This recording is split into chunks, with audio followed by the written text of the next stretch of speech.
Content and trigger warning. This show contains strong language, mentions of intimacy, and conversations about challenging faith experiences. Content is not appropriate for children. Please listen with care. For details on individual episodes, visit www.soakoperapodcast.com. This podcast is for entertainment purposes only. The opinions expressed are our own, based on personal commentary and speculation. It may not be factual. Welcome to Soak Opera, the podcast where ex-Mormon besties unpack the chaos of Utah's wildest reality TV shows, because Utah's reality is stranger than fiction. I'm Nina, raised Catholic, blessed LDS, blessed, if you will, and currently in my FLDS core era. And I'm Shelby, a Utah-bred ex-Mormon who is now a mess-loving missionary for Bravo. Nina and I met 10 years ago working in a Mormon-owned clothing store that sold modest clothing for church and whatnot. We've been friends ever since then, and we just got very close being single gals in SLC together. And as we both moved to separate states, we decided we should start a podcast so we could, one, hang out with each other, and two, because we have so many thoughts and ideas about all these shows on Utah, the Real Housewives, Sister Wives, all of the above. And people are constantly asking us about Utah culture and how that fits in. So here we are. What a time. We were trauma bonded. Definitely. Baggy, oversized cap sleeve tees with floral prints every day. Yes. So this is our first episode, and we are going to be watching and reacting to the season 6 Real Housewives of Salt Lake City trailer. This is our first time watching. I'm so excited. Yes. The strength to hold off. I know, truly. All right, I've got mine pulled up.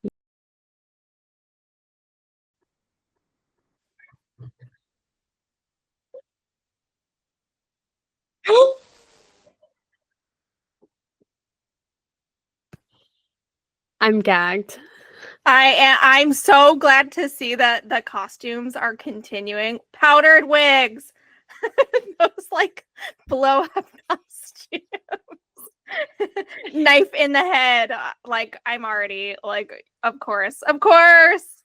Yes. The Real Housewives of Salt Lake City just bring out all the costumes. They bring it all the way, and I love them for it. It is incredible.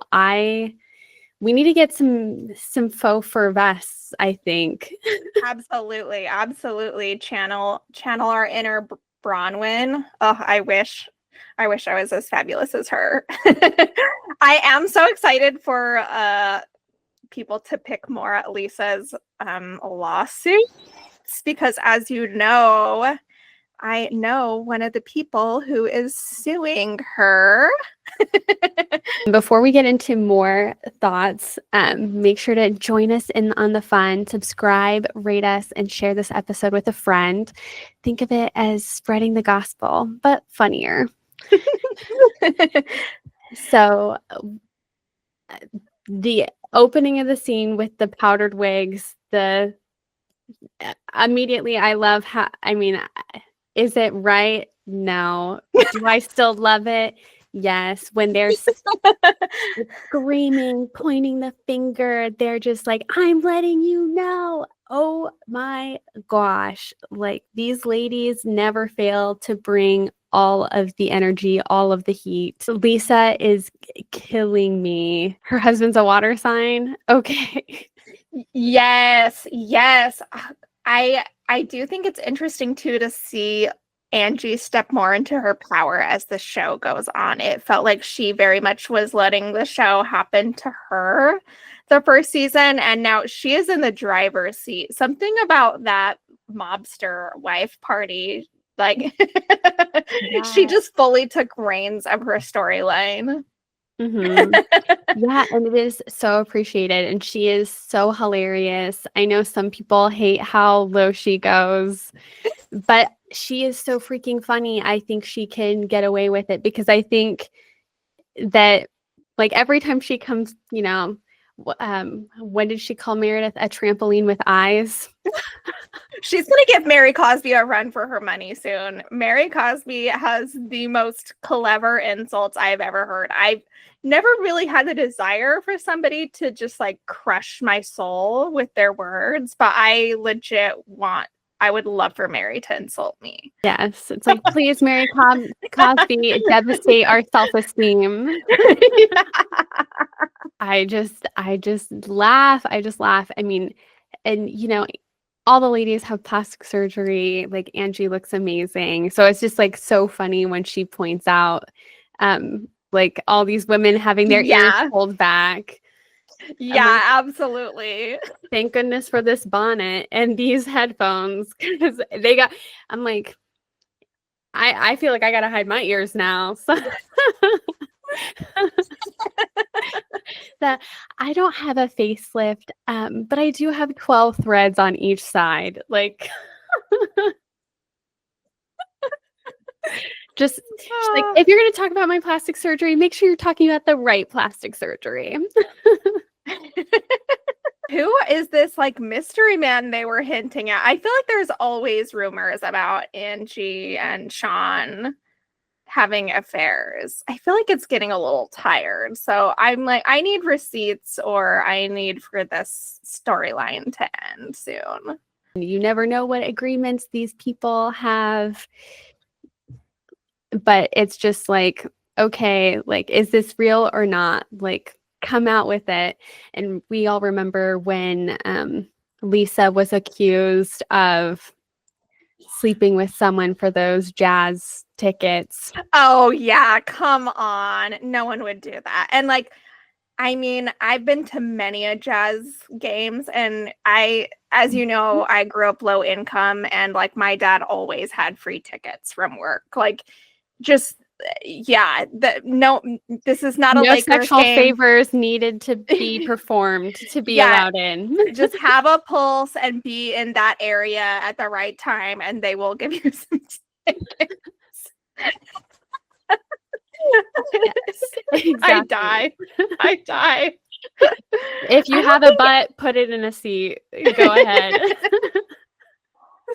I don't think any of them are really enough into sports for that to do anything anyways, right? None of them have really expressed much of an interest in basketball or football or any of that. Yeah, exactly. So and they all have money. So and I'm sure even or at least a credit card with a good yeah. If they don't have money, with a they have good a credit limit. card. They have some sponsors. Yes. Yeah.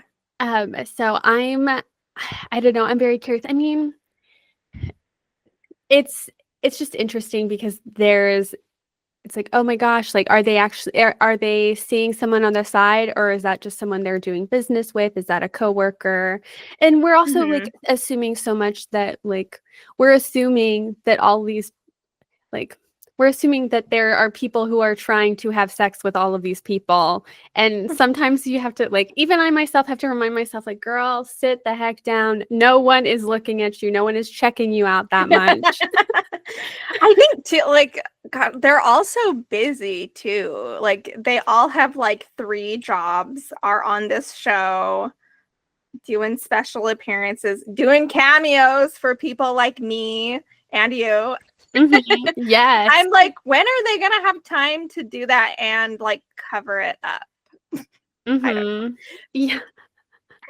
Yeah, they're already running at it. Like, Lisa's already too busy to have too much personal time with her husband, who already works for her full time, like, in all of her businesses. I doubt that she has time to be running around on her husband. And then, like, they're talking about Bronwyn, and she's like, I'm sure Todd is probably like, girl, I have a hard enough time making you happy. What makes you think that I'm trying to make another What makes you think I'm trying to disappoint another woman? Like, I do think that there was something to the hot mic moment, though. Lisa's hot mic moment in the bathroom. oh, so that moment was so iconic. Well, I mean, they're both gorgeous young women. Like, yeah, and we've seen from Roni from Real Housewives of New York that like you can actually, like, if you live there, you can actually run through all the eligible young men in a short amount of time. Like, how many? We all know Harry Dubin is a community man at this point. So yeah. I mean, I wouldn't be surprised if a few of them have had affairs. There are a few that are repeatedly accused where I'm like, I don't think so. And I don't think Angie and her husband are cheating on each other. I just don't. They're so well known in Utah. Even before this show, like everybody in Utah knows of their salon. For the longest time, it was one of 2 5-star salons. And the other franchise had just like a very negative reputation for like having terrible working conditions. And so, yeah, I think that their standing in the community is too fragile to be doing stuff like that. Mhm. And I mean, they call it Small Lake City for a reason. Like, it's very geographically small, and like the pool of people in Salt Lake and Park City that are ex-Mormons, I mean, it's a pretty small, tight-knit pool of people. And so even if you don't know somebody directly, you know somebody that knows somebody. So I don't know. That's my 2 cents on Angie and Sean. I'm Team Angie all the way.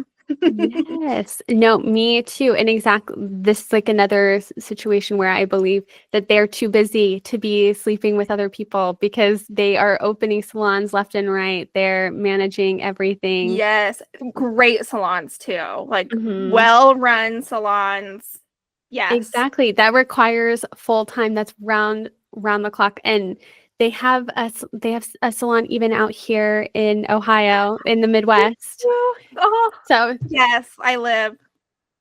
So I just think that they're just too busy and not to me, they don't give that. They have enough chemistry between the two of them. Like, I just see them last season chasing around the ball or remember they were like flopping around in the pool or something in Palm Springs. So it was that like da da da da da da da da scene because they were just like playing around, having fun. But of course, like, you never know. That's part of the juiciness of course. the Real Housewives. Of course. No, I stand for Angie. There are a couple of ladies that I don't think have real jobs necessarily that could make some time. But yeah. And who was that, if I may ask? I mean, and I think we also have to specify that cheating, infidelity, all of that jazz is very dependent on personal boundaries because exactly. If they have an agreement, it's not. Yeah. And sometimes even if they're not actually sleeping with each other, that doesn't mean that emotional affairs, like, again, getting too involved in the personal business of someone who is not your spouse, dedicating more time to someone who is not your spouse and keeping it a secret, that is cheating to some people. To me, it is, but also I guess like that makes me and Jameson my late cat. Yes. He was my other man, so I just have to laugh. It's crazy how like turn to 10 that this is going to be. I'm so excited. And they've made Brittany a full cast member. I'm seeing.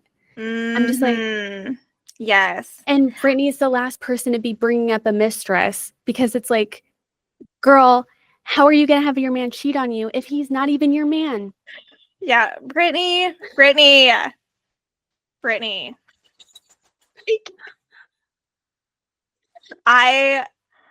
Oh man, watching Brittany is so relatable in a way that I'm not like super proud of, but I relate to just that phase of like when you realize you don't want to be LDS anymore, you're trying to figure out like how am I going to get out?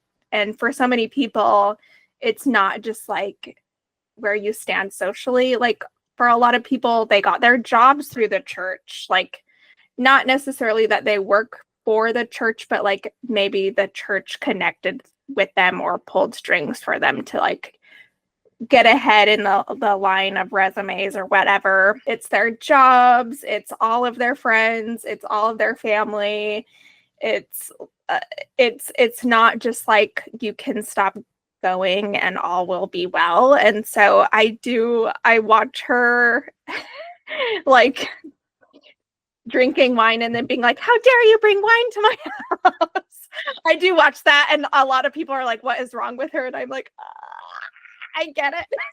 Mhm. I'm not defending it. I'm just saying I understand why people do that for a Mhm. while until they have an exit plan or until they're fully comfortable being like, okay, I'm going. Mhm. But yeah. Yeah, exactly what you're saying, because when 9 out of 10 people you interact with on an everyday basis, from when you wake up, public transport, driving, at work, at lunch, every day, like it is a lot. And so I feel for her, 'cause she definitely gives me like teenage vibes of like, you're not helping protect the image that I've created because my parents are watching. And it's like, girl, you are a grown woman with like Yes. raising young women. So it's like my heart breaks for her because she's so gorgeous. She's so talented, and she's wasting her time with the knockoff generic Donny Osmond. Yeah, I hard disagree with what Heather said about it being like dating Prince Harry. No. I will say, like, the small handful of celebrities that are Mormons are like, people are very, very excited and gung ho about it. But maybe it's because I'm from a younger generation. But and also, I've never thought that the Osmonds were never for me. I'm not a Broadway girly. I'm, yeah, I can't. Mhm. Yeah, I didn't realize that the Osmonds were Mormon, and I didn't realize Mm. how major they were to Utah. And so when I heard the Prince Harry, I was like, huh? Like, I've never even heard of that man. But Mm. I can see what she's talking about. Like, I can see how that was like totally relevant like 10 years ago, especially like 20 years ago. I can imagine how Mhm. it's been royalty. But in this day and age, who in the heck in this world is Jared Osmond? Like, looks at notes. Yeah, I feel like for our generation, it would have been there was that singer from the Neon Trees. I used to work for work with his brother, I should say. And then there was also that guy, David Archuleta. Oh, I yes. feel like, well, they both have come out of the closet and since left, but I feel like that kind of feeling of like, a famous Mormon, like, except it lasted. The Osmonds are still involved, I think, but Mhm. yeah, it's just not very common for, I feel like once you are at that age when the internet was a common household item, that's when people really started to leave more steadily. I don't know many millennials and younger that are still Mormons. Mhm. Yeah. And so, and I think, especially in speaking about the relevance of these celebrities today, like, I I I think that the Real Housewives franchise is bigger than the Osmonds in terms of popularity today. And Yeah. so with the younger audience of Real Housewives like coming into like with millennials who are non-Mormon and Gen Z who are starting to encounter more of Real Housewives and get captured by the juice. We didn't know who he was, and now we extra don't want to know who he is because he's just been mistreating her so badly. And what kind of desperate loser is sliding into every other woman's DM? Yes. Like, these women don't know that he exists. They don't want to know that he exists. Yeah, like you just said. I mean, she is now a main cast member on a hit TV show. Why is she obsessed about dating a not very well known anymore celebrity's cousin? Question mark. That Treats her girl, badly. girl, you are the celebrity now. I don't even know his first name without you. I know your name.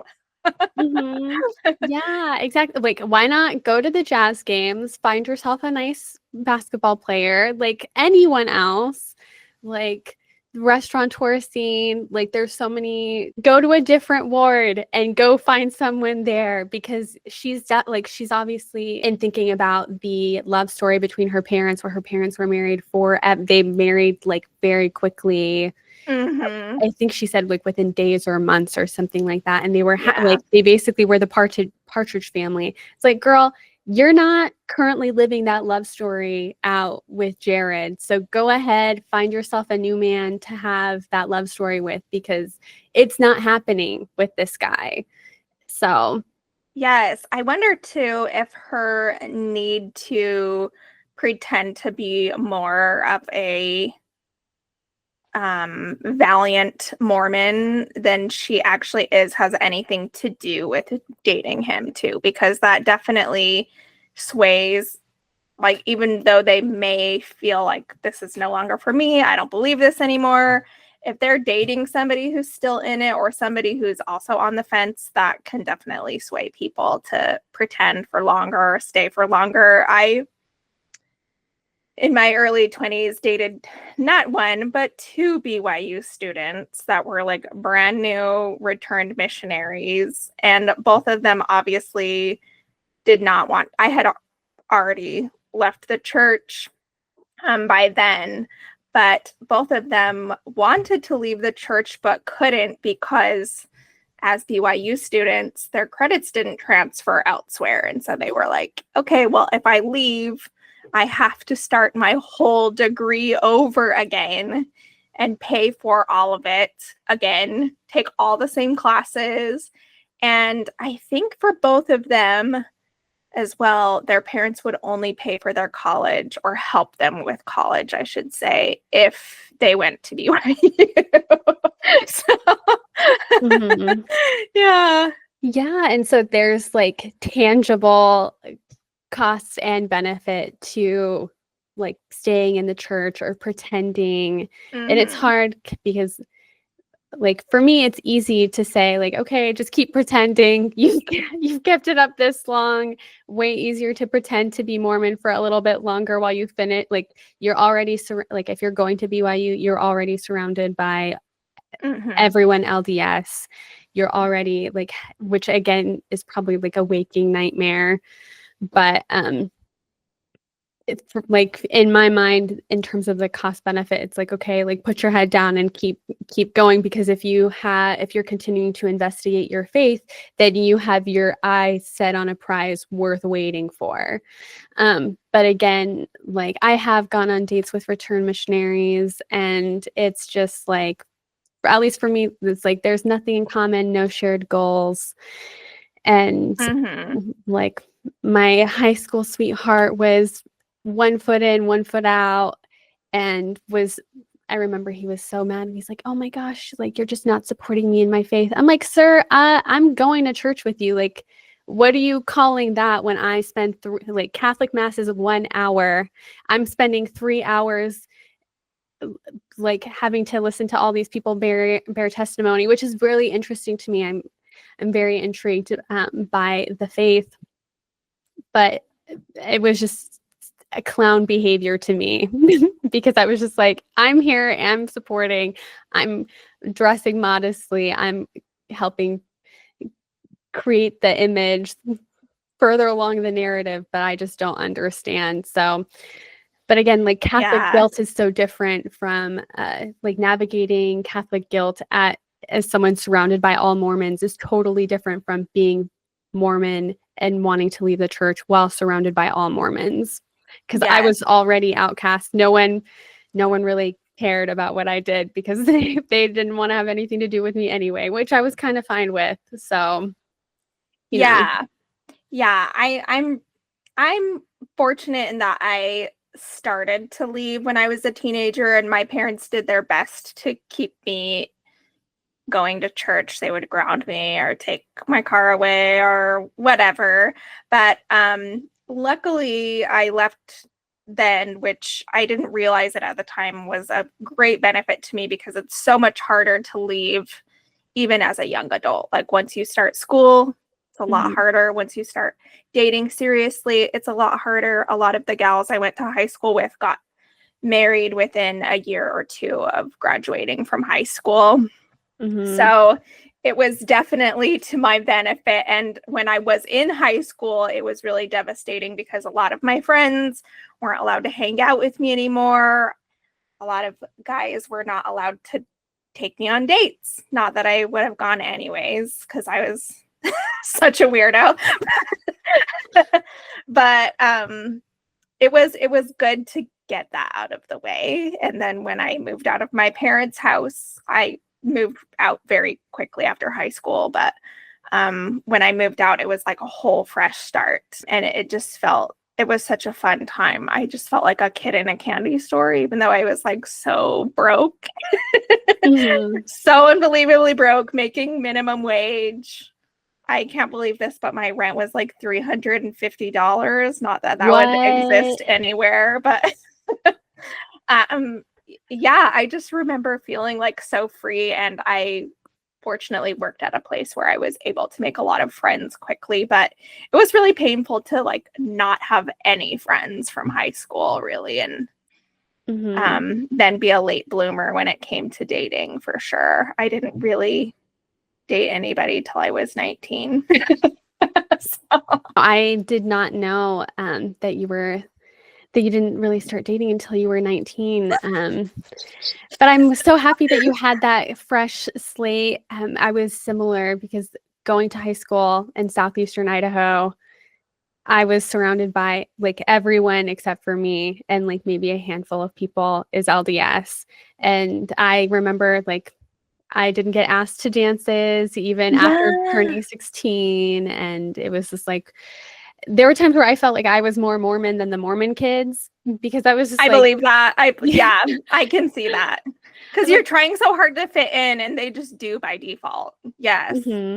And for me, I felt like the rules were so easy. And so like, to me, I just felt like there were too many people going with the workarounds. So that was really frustrating to me. But now I understand a little bit more about how the workarounds kind of justify in one's mind. Like soaking, for example, hence our name. That is one of the first things both of us are asked when people hear we're from Utah. Is they're like, is soaking real? Yes, it's real. It is so real.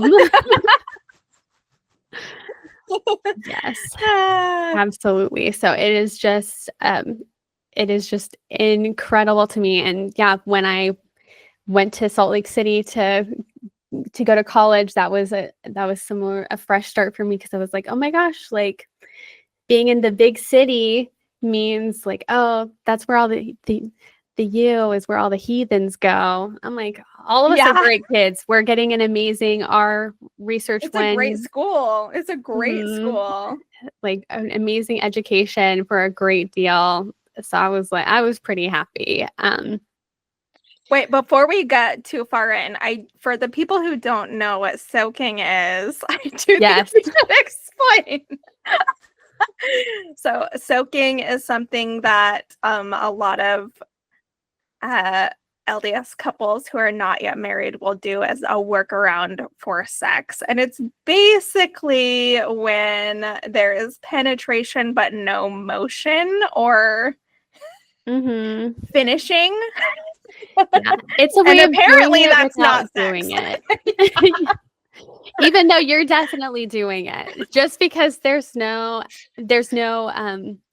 following action doesn't mean you didn't take the action. Yeah, I think it's, I mean, Yeah, and I the don't know if I endless can. combinations of inviting other people to help you not do it, quote unquote. Yes, I can't remember the term, but there are people who will Doc. add another oh, is that what it's called? So, Mhm. right, there's the couple who is not having sex because they're not moving, but then there'll be another person who is just bouncing the bed, like by pushing down on the mattress. So, Mhm. Yeah. It's already so awkward. Like, why would you want to have a third person there? Like, but again, maybe having the other person means that you have like a referee. Like, oh wait, I mean, already you can't fit the Book of Mormon between you, but yeah. I just remember at dances, leave room for Jesus, leave room for Jesus. I'm like, but like growing up Catholic, it was just like, Jesus is in my mind all the time. I'm being watched all the time. I have a thought. Jesus heard that. Yeah, I didn't so much feel that way, like worried about God reading my mind. Growing up Mormon, I mean, God and Jesus are separate entities in the Mormon church. Uh, but anyways, I wasn't really afraid of that, but there definitely was like almost like you're approaching things like the sketchiest lawyer ever. Like, okay, here's the rule. I'm going to read it exactly as it is written in this rule book. And now I'm going to figure out how to not do it, but do. Mm-hmm. That logic definitely. Yeah.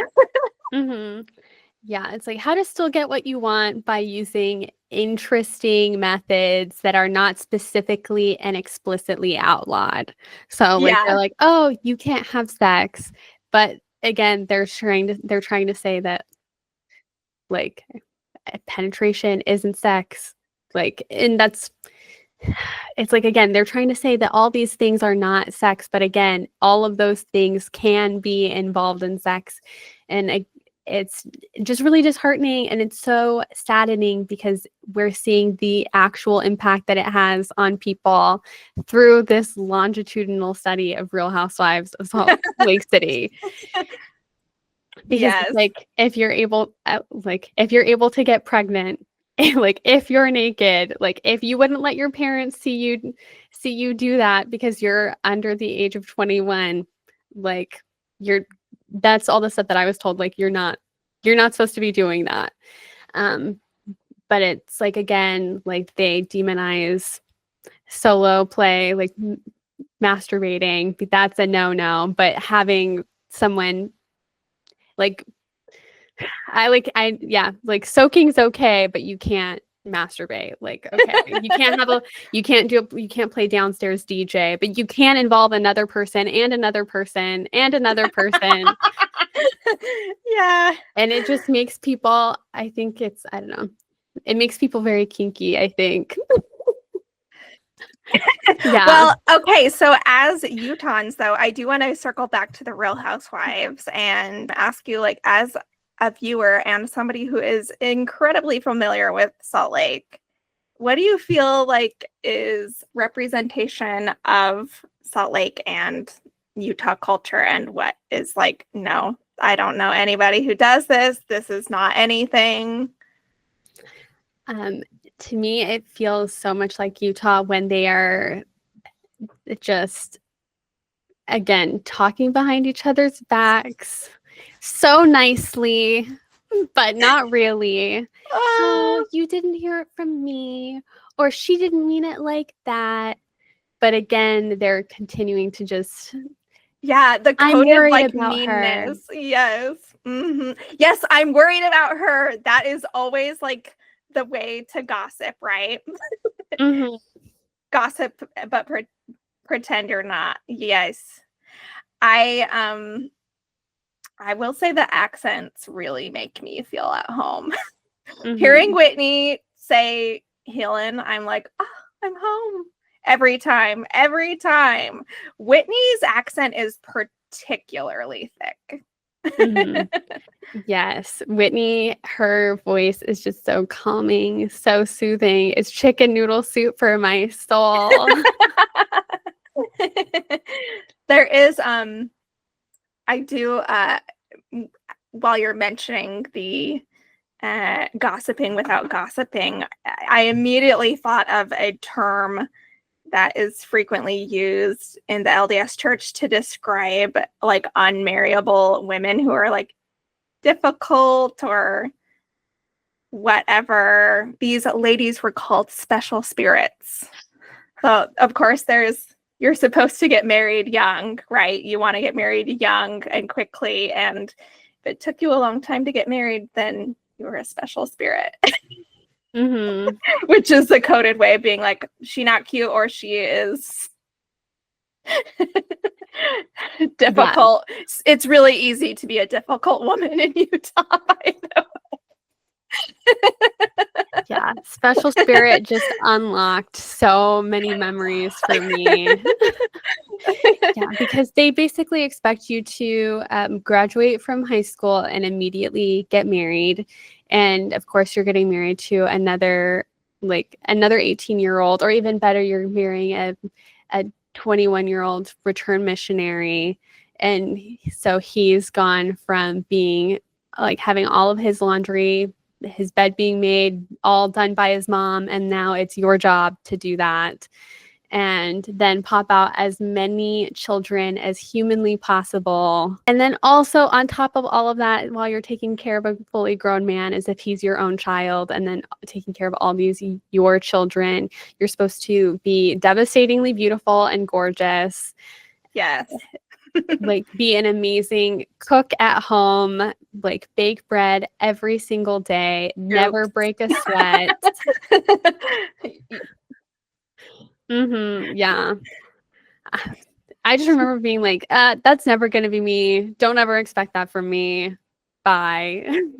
Truly. Yeah, truly. Even as a kid, I really, really detested like just being forced to learn how to cook all the time. I avoid cooking to this day. I hate it, which is strange because I'm a very creative person and I also love food and eating.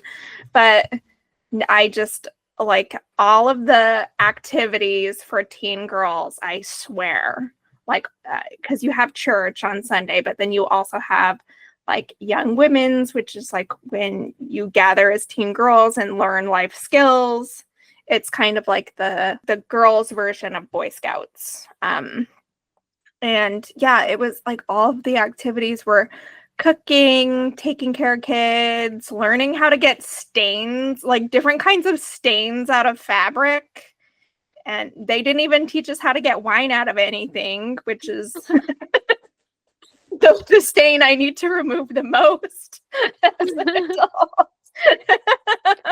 Yes, like all these incredibly useful life skills, but it's again the gendered expectation that women are supposed to know how to do this. And it's like, I gotta know how to do this right now. Like I'm 13, I'm 12, I'm 16. Like, well, it also the redundancy too. Like you don't need to learn how to cook every single week. You can learn how to change a car tire next time.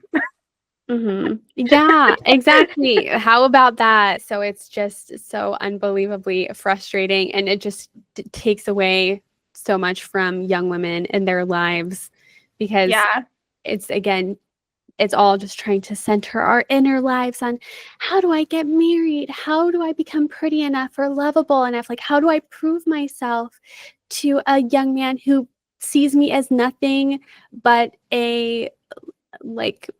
nothing but a pot of food and a child giver. This week, we're going to learn Sister Green's chicken noodle soup recipe. And then next week, we're going to learn Sister Fulmer's chicken noodle soup recipe. The amount of chicken noodle soup recipes I have had to try out. I could be speaking another language. I mean, some of those recipes are banging. But you did your early childhood, your mom was Mormon, which is super interesting that you had your foot in both worlds, like early childhood Mormonism, later childhood Catholicism, and then you also spent much of your childhood in Idaho, which is basically Utah's twin sister. It's just Mormons in the woods. And then you spent your adulthood in Utah, but you also were very familiar with Utah, visited a lot, had family in Utah. Like, so I'm Puerto Rican, born on the island. And I remember, well, I don't remember, but I remember being told that I was blessed in the LDS Church. I remember seeing my blessing certificate because my mom's first husband was They Mormon. give you a certificate for that? Yeah, I like had it in a scrapbook. Oh, I wonder if I have mine. Okay, I learned something new. What does the certificate get you, by the way? I was just like, this like is some demon is looking for bodies to possess and is like, oh, nope, not this one. Goes on next door. So I both like feel so much for these ladies. And I'm also just like, girl, I don't understand. Bronwyn in the scene where she's talking to her mom, and I can like, of course, mother-daughter relationships are so complicated. And so when she's talking to her mom about, you did everything you could to prevent me from having sex, and then her mom's immediately embarrassed, instead of thinking like, oh, like I could have done something to protect my daughter from feeling obligated to do things for young men, to prove her love, to prove her devotion.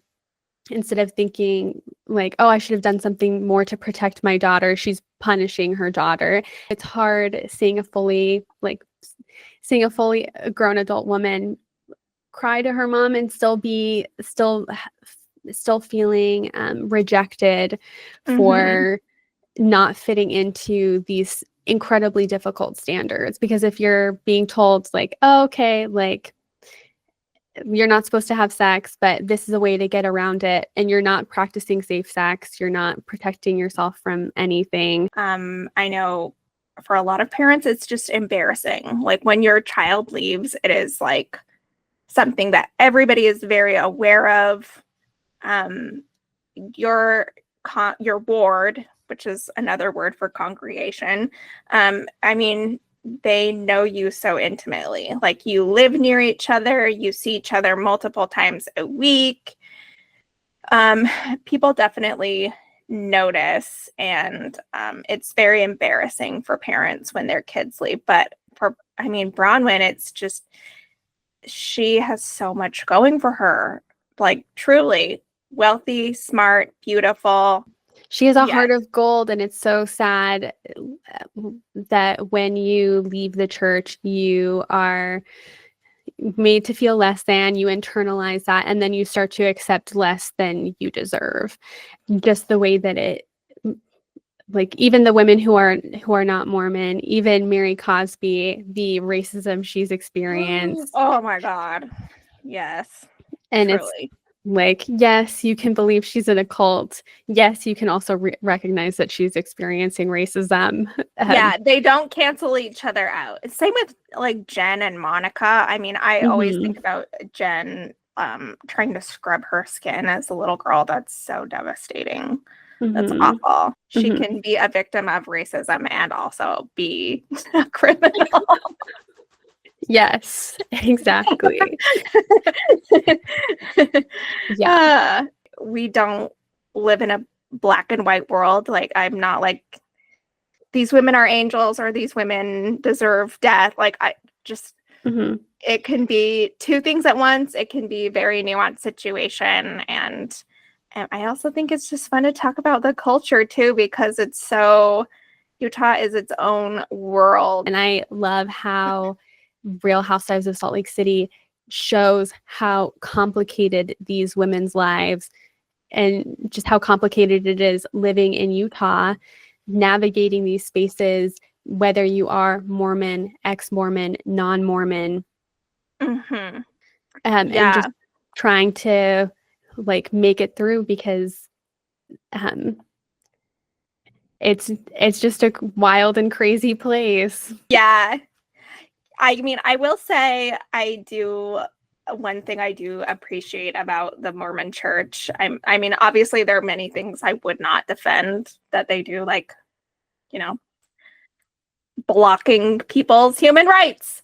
But I will say I love that Utah as a culture, people are very giving and they are very community oriented. If your car breaks down in Utah, so many people will pull over, help you get your car pulled up to the side, help you change your tire, make sure you have water, make sure you have a phone, and they won't expect anything in return. They might be like, I just earned some brownie points. I'm going to share this story in testimony meeting, but also like, fine. And if somebody pulled over to help me in LA, they are kidnapping me or something.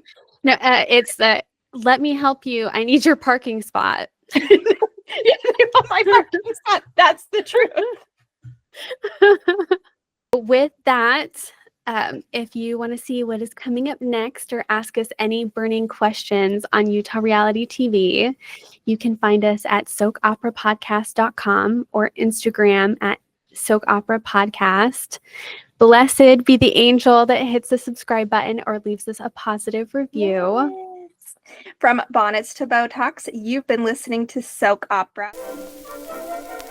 This show is an independent production. The Soak Opera podcast is not affiliated with Bravo, ABC, TLC, or HBO. All names, shows, and references remain the property of their respective right holders. The opinions and speculations expressed are our own and do not represent those of mentioned programs or individuals. Additional credits. Our theme song is The Modern Maiden's Tale by the Ziegfeld Follies, courtesy of the Library of Congress. Thank you for listening. And if my marriage proves to be phony, give me lots of alimony. That is the 20th century maiden